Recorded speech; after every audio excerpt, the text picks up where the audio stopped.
And I really like what this guy who delivers newspapers has been doing through COVID-19. Yeah, he is a newspaper deliverer, has been one for years, and he on his route, he has a lot of elderly, I guess you would call customers. And so his name is Greg Daly, and he put a note in each of the newspapers for his elderly and vulnerable customers that said, I understand it's difficult for you to get out and do your grocery shopping. So I'm gonna do that for you. He said, if you need necessities, if you need anything, I'll go do this. So there was a couple, and this is in New Jersey, and they were worried about getting out because she had bronchitis. He has Alzheimer's, didn't want to put themselves at risk. And so they said, okay, I'm going to call this guy and see what this is all about. They called him, they put in their grocery order, and he delivered $300 worth of groceries to their front door. Right? $300. How nice is that, huh? And the Mama guy was delivers asking for, newspapers. he was asking for a little bit of everything, evidently. Yeah, and he got everything he asked for. Yes, he did. And now some other residents that he delivers to have heard what he did, and they're calling him and making their own orders. It's very cool. His wife, Good for very proud them. of him. Yeah, you can see that, right? Delivers newspapers, and he's helping out through all of COVID-19. That's the way it's done. His morning crew. Charleston Air Force medical team, they're going to be headed up to New York. They're supposed to be there, looks like by Monday. It's from Charleston's Air Force Reserve, and they're going to be headed there on Monday to help tackle, as we've all heard, we've all seen, New York is dealing with the coronavirus in a way that most of the world is not. They have, what is it, hundreds of thousands of people that are affected. And so they have the Javits Center, I think I'm saying that correctly. It's a convention center that has been turned into like a makeshift hospital. And that's where these reserves are going. And Charleston is helping out right with our Air Force base. We're flying right there to put all that stuff in. I mean, New York needs a lot of help. I mean, we're feeling the pinch here where we live, but man, in New York, so much prayer is needed. You got the big ships that are on each coast, Comfort and Mercy. So you've got the Right. West Coast and East Coast that has these big medical ships that are right in Los Angeles and the harbor of New York. And now we're going to help with some medical supplies. I think that's great. The Air Force right here in Charleston is going to help out like that. I do too. And they're going to be on the front lines. And like we've been praying for healthcare workers at hospitals and nursing homes and whatnot, we definitely need to send up prayers for them as well. Thank you for all of your hard work. You are on the front lines. So we salute you, and we're going to continue to pray for you. Rob and Liz. His morning crew. There's a couple that have been married for years and years. We're talking 63 years of marriage. I know, Jerry and Beverly Lindell. They had to be apart recently because Jerry had been in a nursing home. I don't know if he had had a surgery and he was doing his recuperation there or not. But anyway, they got quarantined because of the coronavirus. Well, it was coming up on Beverly's birthday, and he was like, nothing is going to keep me from my honey. And so they ended up, I'm sure he prayed through it all, but ended up, he got out right at her birthday. Sweetest thing I've ever heard. Hi, honey. Happy birthday, honey. I can't hug you, though. Why can't you? I can hug you. Oh. Happy birthday, Mom. It's just so sweet. Like, I am tearing up because you can hear in her sobs.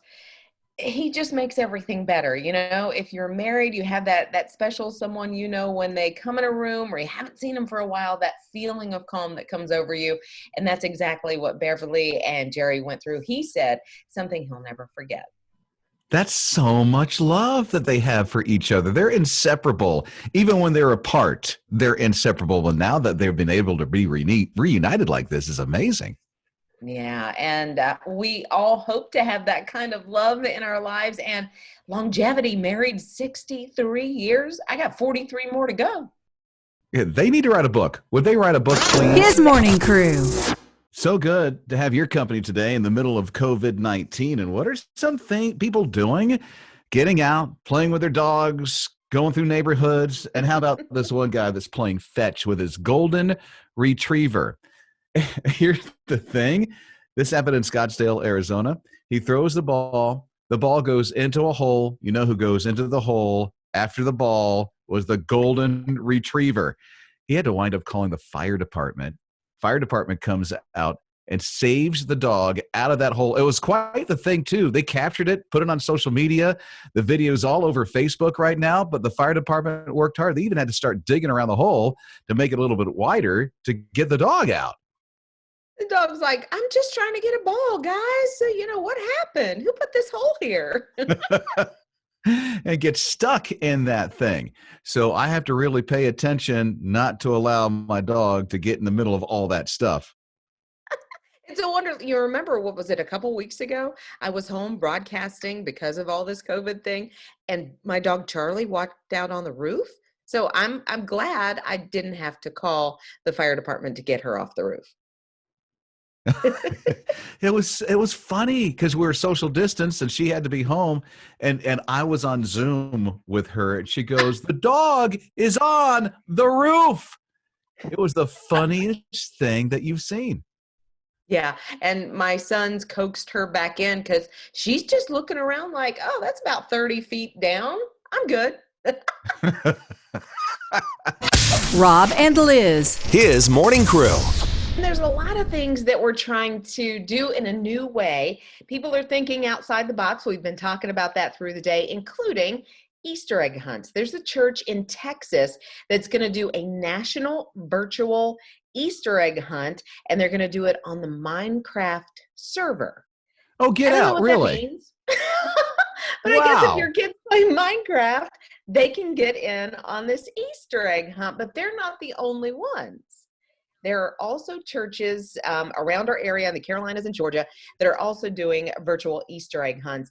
And Carol let us know about Pleasant Hill Baptist Church that's in Blue Ridge, South Carolina.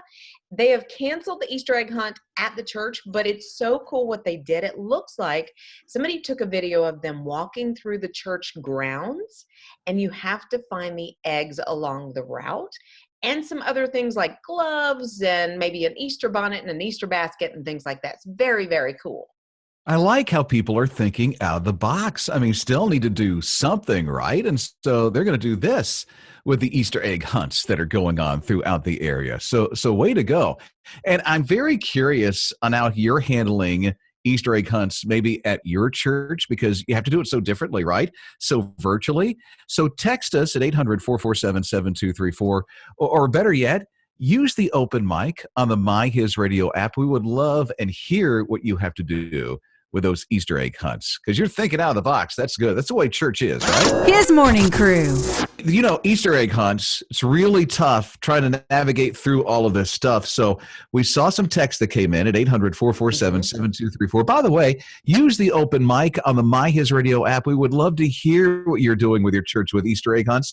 But we saw this one church, and they're using the main street in their town to do an Easter egg hunt by a drive-along. So in this one church's area, they're going down Main Street, and they'll have eggs hidden, and you just like snap a picture of it and then upload it to the church to see how many eggs he actually had. So that's pretty cool how they're doing that. Yeah, because they can social distance. So the family is in the car. I mean, you live with them, so you can kind of be around them. And then they go up and down the street. So we also heard about the one that's out of Texas, but it is a national virtual Easter egg hunt, and they're using Minecraft to make it happen. How cool. Isn't that wild? Gaming to do virtual Easter egg hunts.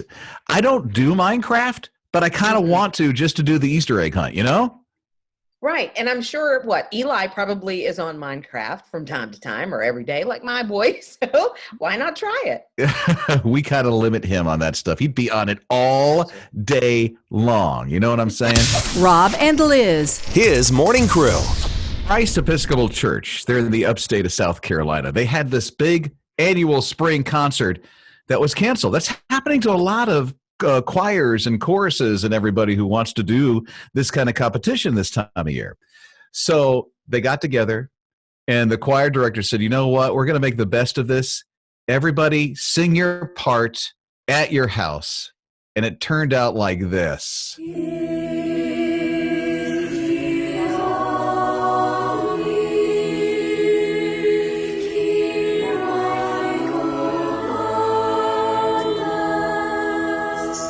25 of those choir members, those chorus members at Christ Episcopal, put this together individually in their own homes, put it up on their Facebook page.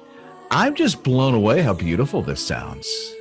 It sounds like they're in Carnegie Hall or something. I mean, Doesn't sound it is though? amazing. And they're in their houses doing this. I could listen to I just that gotta all day. listen. Like, I know. I feel like I just went into St. Peter's Cathedral Yeah. hearing these guys. That is just so good. Making the best of it through all this whole social distancing. That's what they're doing. Yeah, and that's what we're all trying to do. You know, you and I are social distancing this morning, and we're making it happen, and that's what everybody's doing. Yeah, what Liz is referring to, and you probably are hearing okay, what's the awkwardness this morning? So we're just kind of getting our feet wet as we're learning how to do the whole social distancing ourselves. I'm at my house. Liz is at her house. We're doing the whole radio thing, social distance style. Our producers are at their houses as well. And so we're just kind of doing this along with you. And leading the pack is this choir doing it the way that they did it and how beautiful it sounds. I mean, that's the way it's done. Mornings with Rob and Liz. There's a church, it's Calvary Hill Baptist Church in Virginia. They're doing something a little different. They are doing their services in the Dollar General parking lot in Bluesville, Virginia. They're bringing music, they're bringing worship, and they're also bringing food boxes out of their pantry, and anybody that wants to come through, it's a drive-through thing. So anybody that wants to come through and pick up those boxes, more than welcome to do it. And if they have some folks that can't get out, can't drive, they'll even deliver. Hello. Yeah, and that's at a church in Virginia. Can you imagine? I know there's some churches that are doing some out of the box and unordinary stuff because we're social distance. That's helping out as well. If your church is doing something creative like that to reach the community, like this church at the Dollar General store in Virginia doing the free food and services and everything like that, they have it very well organized, so social distance just to be able to help out families. Maybe you can let us know at 800-447-7234. You can text right in there or use the open mic on the My His Radio app. Yeah, our church did a drive-through community supper. I think this was last week.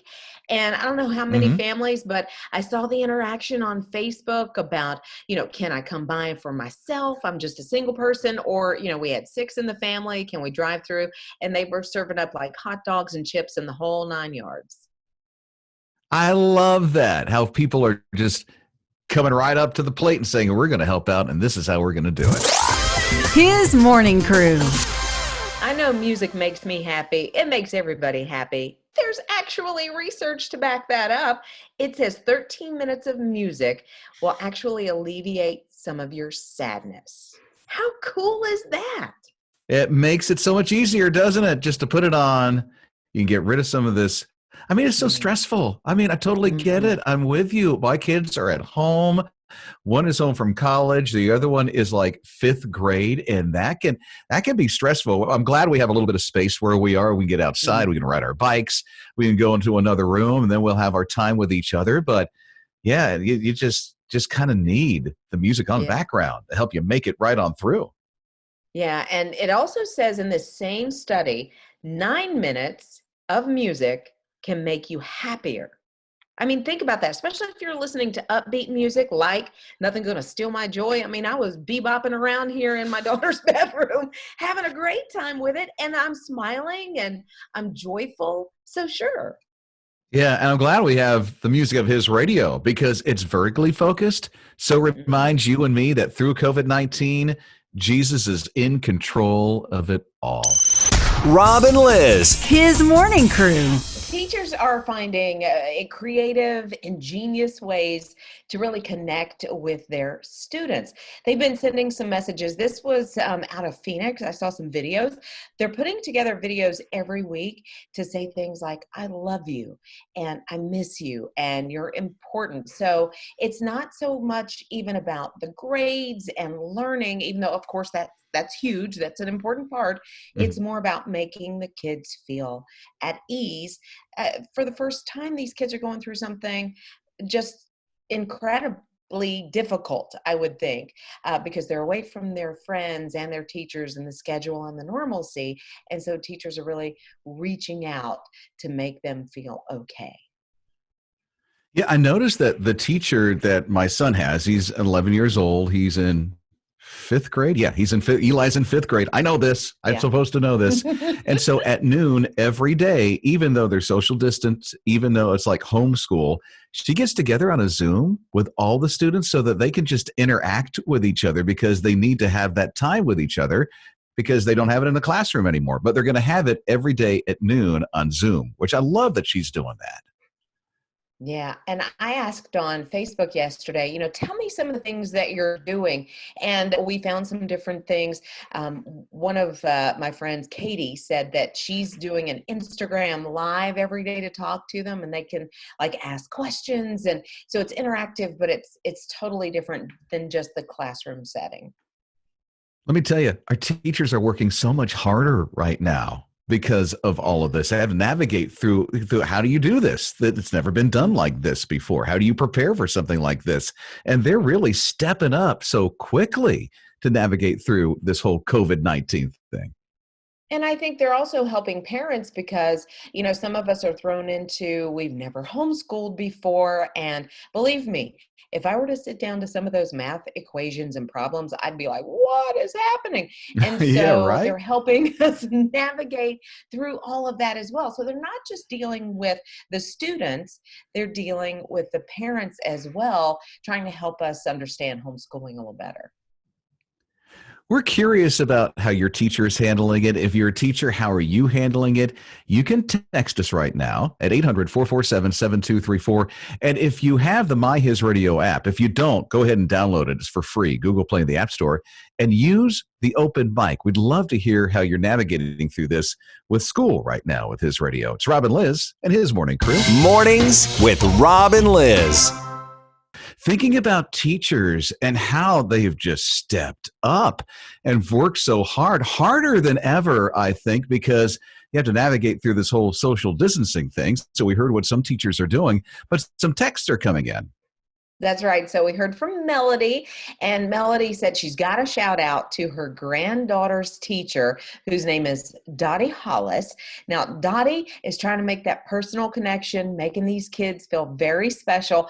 She says she dropped off many cupcakes and a sweet card for her granddaughter's birthday last Sunday, and it totally made her day that much more special. Okay, so I've got this one text. And she said 2 of her 7th grade teachers were in a big surprise parade, which was really cool, drove by their house and said, happy birthday to her. And then she has 3 of her high school teachers' sons. They recorded happy birthday messages as well. So that's a big challenge to go through there. Plus, they're talking about baking contests and in-fort building and other things like that to do with photos being texted in and things like that, which is good that these teachers are even thinking out of the box, so to say, to help a lot of these kids. And they're learning through some of these activities. Some are having scavenger hunts, things you can find around the house that somehow relate back to the lesson plan that they're learning. So these teachers, I'm giving it up to them because they are working so hard trying to keep the kids engaged, because I have 2 teenage boys that are now e-learning, and it's very difficult to keep them engaged and excited about what they're learning. And the 11-year-old in my family, wow, this has been amazing. Teachers, thank you for all your hard work, all of your help. You are heroes in our book. His Morning Crew. So MLB season is here, baseball. There's a lot of baseball fans who are like, what are we going to do without baseball on TV? And spring training is here, and that's a big thing for a lot of people, right? Liz, you're a baseball fan? Yes, I'm a baseball mom, and we are missing our season. Yeah, so spring training is here, and usually it's the Grapefruit League in Florida. They're spread out with their training and their games because they'll play against each other, the Major League Baseball teams during spring training. They're spread out in Florida, 220 miles. It's a lot of traveling to do. Can't do that with COVID-19, right?